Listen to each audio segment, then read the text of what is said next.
Eh bien, salut tout le monde, c'est Zelvat. Ça fait très longtemps que je m'étais pas retrouvé face à la caméra en la tenant comme ça.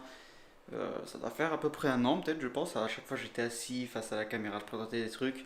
Mais là, j'ai envie qu'on fasse une petite vidéo que j'avais fait il y a quelques temps, qui est un peu la suite en fait. C'est juste mon setup 2022. Je précise que tout ce que je peux mettre dans la description en lien, si les produits sont encore disponibles ou autres, je vous le mets pour que vous puissiez vous aussi vous les procurer si ça vous intéresse. Mais il y a énormément de choses dans cette setup. On arrive à peu près, j'ai fait les calculs, à peu près 10 000 euros. On est à 9 000 et quelques. Précisément, on est aux alentours des 9 800 et quelques. Donc, pour moi, c'est gigantesque. C'est vrai que je ne réalisais pas vraiment, mais c'est vrai que au final, on y arrive assez vite. Et on va commencer par quoi? Parce que là, je vous le montre, il y a de quoi faire. Il y a beaucoup de choses, il y a beaucoup de choses dans cette petite pièce qui est mon bureau. Mais on va commencer par déjà mon décor, parce que c'est vrai que, remettons les choses dans leur contexte, quand je suis en vidéo ici comme ça, il y a tout mon décor derrière. Qu'est-ce qui compose mon décor? On va voir une par une les pièces. La première chose qu'on voit, c'est cette gigantesque statue Attack on Titan. Voilà quoi. Est-ce que j'ai besoin de plus parler sur ça? Après, si vous voulez des infos, bah forcément, c'est comme tout ce genre de produit, c'est en édition limitée. C'est JR Studio qui l'a faite. Après, voilà, pour parler concrètement, elle, niveau prix, je crois que c'était 600 700 euros la statue, et puis il y a encore 300 euros de frais de port, etc. Ce qui est gigantesque, mais franchement, ça vaut le coup. Pardon, mais elle est incroyable. Deuxième chose qu'il y a juste à côté, voilà, une réplique de la Coupe du Monde, et ça tombe bien parce qu'aujourd'hui, on est le 20 décembre, cérémonie d'ouverture de la Coupe du Monde. Aïe aïe. Alors, franchement, vraiment pas mal, taille réelle. Franchement, ça pas. Bon, après, elle est pas parfaite, mais bon, c'est une bonne petite réplique. Et moi, ça me fait kiffer d'avoir ce genre de produit. C'est vraiment le genre de produit que j'adore. Et franchement, eh ben, je trouve qu'elle va super bien dans la déco, quoi. Après, juste à côté, des boîtes de montres. Là, une ancienne carte graphique, une GTX 780 qui était ma première carte graphique. Au-dessus, une lampe Coca-Cola vintage, donc ça, vous la retrouverez pas à la vente, mais franchement, vraiment sympa avec l'effet néon comme ça, en rose, j'adore. La plaque Coca à côté. Là, le tableau rect de quand j'avais gagné mon siège, parce que ça, je l'avais gagné. Du coup, je l'avais pas payé. D'ailleurs, on voit que j'ai bien profité de ce cadeau. Il est vraiment. Il faudrait que je pense à le changer, lui. Mais ouais. Et puis il y avait eu le petit tableau avec en même temps, qui en vrai est très très très très quali, quand même. Et je le trouve assez beau, donc en vrai, je l'ai mis dans le décor. La petite plaque de Naruto. Alors là, ensuite, on arrive sur le palmier, voilà. Alors, le palmier qui a souffert, voilà, il y a beaucoup de palmiers ici parce que j'ai fait un peu de la merde, donc bon, il a un peu perdu beaucoup de feuilles. Pour ça qu'effectivement, il n'est pas forcément dans le meilleur état possible, mais bon, ça fait un petit peu de verdure, donc je l'ai laissé. Je l'avais payé à peu près une centaine d'euros à l'époque. Là, à côté, il y a un petit clapet Samsung que j'ai récupéré. Franchement, je trouve que ça passe vraiment bien dans le décor, même si je suis pas un énorme fan de Samsung. J'aime vraiment beaucoup cette pièce. Et là, ensuite, on arrive sur le canapé, tout simplement, voilà. Franchement, canapé incroyable, il faut le dire. Le canapé est insane.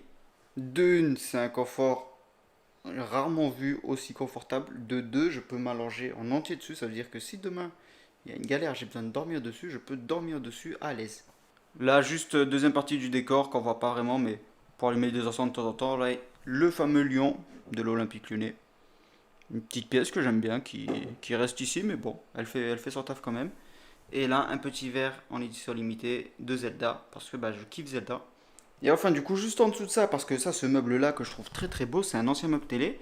Là, j'en ai profité. Ici, on a l'appareil photo. Voilà, mon Canon. C'est un 80D, ouais. À chaque fois, je confonds avec le 90D, mais non, c'est le 80D. Avec le petit objectif en 55 mm au focal fixe. Et puis là, les petits accessoires qui vont avec, donc la sacoche de rangement, etc. quoi. Rien de particulier. Donc voilà, ça c'était le décor qu'il y a derrière moi. Il y a une dernière chose du décor que bah, vous n'avez pas vraiment eu l'occasion de voir parce que c'est plus pour moi quand je joue. Je vais éteindre la lumière pour que vous puissiez voir ça. Et voilà, vous voyez tout le contour de la pièce avec des bandes LED adressables. Je trouve que ça rend, vous voyez, trop bien. C'est-à-dire que quand je suis là devant le PC, je joue vraiment dans une ambiance incroyable. C'est vrai que ça fait très longtemps que j'ai pas fait de live, sinon bah, vous auriez déjà vu ces bandes LED. Parce que justement, ça fait 7 ou 8 mois, j'ai plus de connexion à la maison, donc j'ai plus de fibre haute, je suis uniquement sur ma 4G Pour ça, effectivement, que tout le rythme de tout s'est réduit, qu'il n'y a plus aucun live non plus. Mais bon, je suis en train de réfléchir à ça et justement, il y aura peut-être une solution qui va arriver à ce niveau-là, vous inquiétez pas. Et du coup, en parlant de lumière, on va profiter pour une pièce que vous avez peut-être pas vraiment beaucoup vue, mais qui est juste là. Je vais réduire la luminosité pour que vous puissiez bien la voir. Là, vous la voyez à peu près bien. Quelques LED qui marchent plus, mais c'est pas très grave. Mais c'est simplement un plafonnier que j'avais acheté et que je trouve vraiment incroyable. Il fait toujours aussi bien le taf. Et surtout, c'est la puissance qu'il a. Je peux tout gérer avec la télécommande. Je peux mettre un temps plus chaud si j'ai envie d'avoir. Voilà, si on veut quelque chose d'un petit peu plus jaune, on a quelque chose d'un petit peu plus jaune. Voilà, on peut même aller pousser très très loin. Si je veux quelque chose de vraiment plus blanc, pareil. Si je veux quelque chose d'un petit peu plus calme, un peu plus chill, c'est vraiment génial. Franchement, c'est génial. Et surtout la puissance qu'il a. Et franchement, je crois que c'est pas prévu pour un bureau parce que là, on est dans une pièce qui doit faire 10-12 mètres carrés. Et à mon avis, c'est plutôt fait pour une pièce de 50 mètres carrés au vu de la puissance que ça embarque. Maintenant, on va passer à la partie la plus intéressante. C'est ce qu'il y a derrière moi. C'est mon bureau avec tout ce qu'il y a pour jouer, tourner des vidéos et à peu près faire tout ce que j'ai besoin de faire. Je sais que vous voulez qu'on en parle, alors on va en parler car c'est la pièce principale vraiment. C'est mon PC qui est juste là. Et je vais réduire un petit peu la caméra. Donc on va sur la même base que le PC que vous avez déjà connu, que j'avais avant. Donc i9 9932 Go de RAM, sauf qu'il y a un petit changement près. C'est qu'on a changé de carte graphique. On est passé là sur de la 2080 Ti Waterforce 2 Aorus, que je la trouve simplement magnifique. C'est aussi pour ça que j'ai changé de boîtier. Parce que du coup, celle-là ne rentrait pas dans mon ancien boîtier qui se retrouve maintenant un petit peu à l'abandon. Faut avouer que ouais, il se retrouve un petit peu tout seul ce pauvre petit boîtier, mais bon. Disons que j'ai été obligé d'avoir des emplacements pour des ventilateurs en plus. Et puis il y avait ce boîtier qui me faisait de l'œil depuis un certain temps que je trouve incroyable avec cette partie-là qui vient comme ça et puis refermée. Je trouve ce boîtier tout simplement incroyable. Vraiment, c'est... Et encore plus, attendez dans le noir. Regardez-moi ça dans le noir. Oh, le rendu que ça. On est d'accord. Là, je pense que ça met tout le monde d'accord là. Donc voilà, là vous avez vu la bête qui permet de faire tourner ça parce qu'effectivement, là il y a un très gros écran à faire tourner. Je vais même me mettre bien en haut pour que vous puissiez bien voir l'incurvé que c'est. Mais il s'agit effectivement du G9 de chez Samsung. Donc voilà, le G9 de chez Samsung. 49 pouces, 2K, 240 Hz. Je comprends pas en fait comment on peut aller même au-dessus. Je sais pas si c'est possible, mais en tout cas c'était incroyable. Et c'est vrai que cet écran nécessite une très grosse config, puisque même à 1080 Ti, vous pouvez galérer des fois sur cet écran. Pour ça aussi que j'ai changé de carte graphique. Mais franchement, c'est un pur plaisir que ce soit de travailler ou de jouer sur un écran comme ça. C'est vraiment top. Je retrouve toute ma timeline de montage tout le long. Ou alors quand je joue notamment à des jeux de course, grâce à ce qu'on va retrouver juste ici, juste après, je retrouve simplement une vraie immersion dans le jeu et c'est incroyable. Juste là d'ailleurs, on retrouve aussi mon deuxième écran. Alors c'est un AOC classique en 75 Hz. Je vous mets aussi le lien dans la description. Je l'ai acheté parce que le rapport qualité-prix était cool. Mais il n'a rien de particulier. Si ce n'est qu'il est accroché, je vais vous le montrer là, sur un support écran. Et vous voyez, ça permet simplement de venir mettre l'écran à peu près comme on le veut, de le bouger dans tous les sens, sans avoir aucune limite.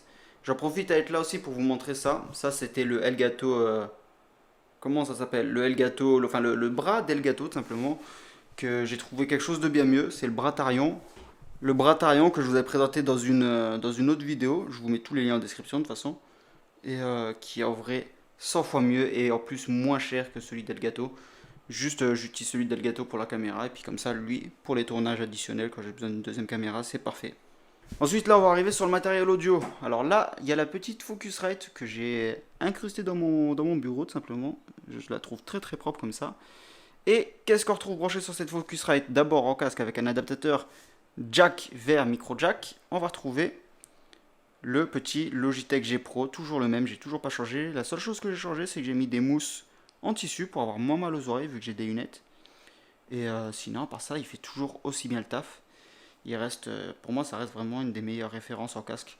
Et si vous avez besoin d'un casque, je pense que c'est vraiment le meilleur rapport qualité-prix que vous pourrez avoir. Et ensuite, du coup, sur cette carte son, on retrouve le micro branche en XLR qui vient ici sur le bras Logilink. Pourquoi le Logilink? Parce que je trouve qu'il a un vrai look, il ne va pas dégrader le setup. Et surtout, dessus, on retrouve le petit Audio-Technica AT 2022. Non, AT2020, excusez-moi, j'étais perturbé pour le coup. Mais voilà, pour moi, c'est un assez bon micro. En vrai, il y a quand même des choses à améliorer. Je pense que je pourrais changer le micro, mais ça reste un très bon micro pour débuter. Et enfin, en niveau setup son, faut que savoir se faire plaisir en écoute aussi. J'ai une Harman Kardon Aura Studio 2. Alors, c'est pas celle qui me ferait le plus kiffer, bien sûr. Là, on est loin des de vieilles Phantom ou autres. Par contre, elle a des bases de malade. Vraiment, genre, c'est incroyable le rendu. Et puis, même la qualité et la puissance fait largement le taf pour à peu près 300 € que j'avais payé à l'époque. Et j'en profite parce que juste à côté, on retrouve manette. Ça sert notamment à jouer à FIFA de temps en temps, voilà.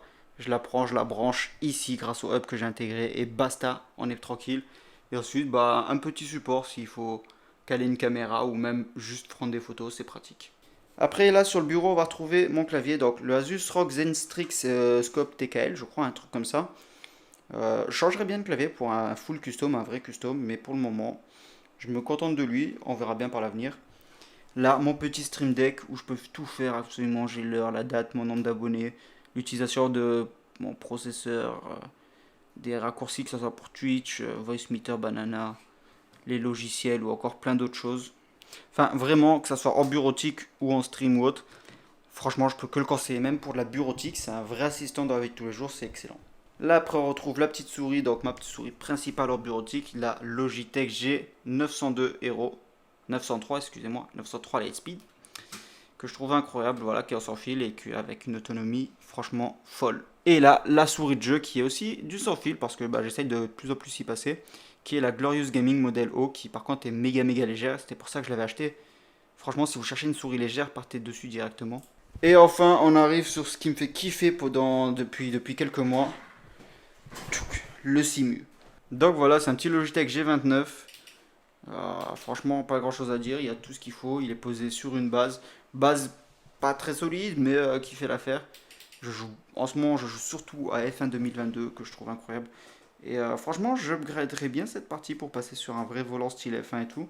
Mais pour le moment, il suffit à me faire bien kiffer. Donc, je vais le garder. Mais en tout cas, ce combo avec ça, c'est un délire. C'est waouh! Après, autre chose de mon setup aussi, c'est bah, la caméra avec laquelle je filme, c'est la Sony ZV-1. Le micro au-dessus, c'est le Rode VideoMic. Donc voilà, là on est là. Et voilà, après il y a d'autres accessoires aussi.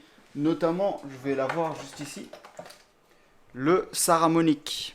Saramonic Smart Rig Plus, qui permet simplement de venir brancher un micro XLR ici et de pouvoir le brancher sur une caméra directement. C'est pas le rendu le plus ouf en vrai, je pensais que ça aurait un meilleur rendu. Je sais pas si ça vient du micro ou vraiment de ça qui est pas forcément fait pour être envoyé en jack de base en fait. Mais bon, pour le moment ça me permet de pouvoir utiliser mon micro aussi en jack sur ma caméra directement, que les deux soient synchronisés. Mais bon, c'est vrai qu'on y perd en qualité quoi, donc bon, c'est pas le meilleur outil, mais ça peut être vraiment pratique quand même. Une dernière chose aussi que j'ai failli oublier, c'est mon PC portable, le Asus ZenBook Duo UX482, je crois, quelque chose comme ça. Et pourquoi je l'adore? Parce que c'est tout simplement un PC portable, je vais vous l'activer, vous allez voir, qui a deux écrans, notamment quand je me déplace, faire du multitâche ou autre, c'est génial, franchement, il n'y a pas mieux. Et vous le voyez, en fait, on retrouve deux écrans, c'est-à-dire qu'on a un écran sur la partie supérieure et un écran sur la partie inférieure, comme ça. Les deux écrans d'ailleurs sont tactiles, genre là je peux sélectionner des choses, bon, là ça n'a pas vraiment de but dans ce que je suis en train de faire, mais en tout cas c'est génial. Après ça reste une grosse config aussi, il y a quand même un i7 de 10ème génération je crois, 32 Go de RAM, 1 Tera en SSD et une petite MX 450, c'est une petite carte graphique qui permet de faire un minimum de taf. Donc en vrai, plutôt une bonne machine. Et franchement, ça change vraiment la vie ce genre de PC, mais c'est incroyable. D'ailleurs, j'ai sorti une vidéo dessus. Si ça vous intéresse, je vous mets le lien sur la description. Ouais, les refs, petit bonus pour ceux qui sont restés parce que là, ça fait 3 jours que j'ai tourné la vidéo et aujourd'hui, je viens d'acheter un truc en plus.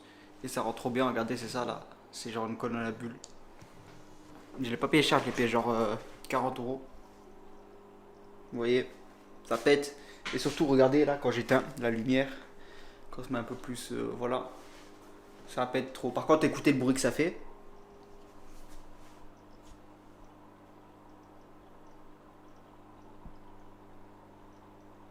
Voilà, je sais pas si vous avez bien entendu, mais en vrai, ça fait un peu un bruit monstre.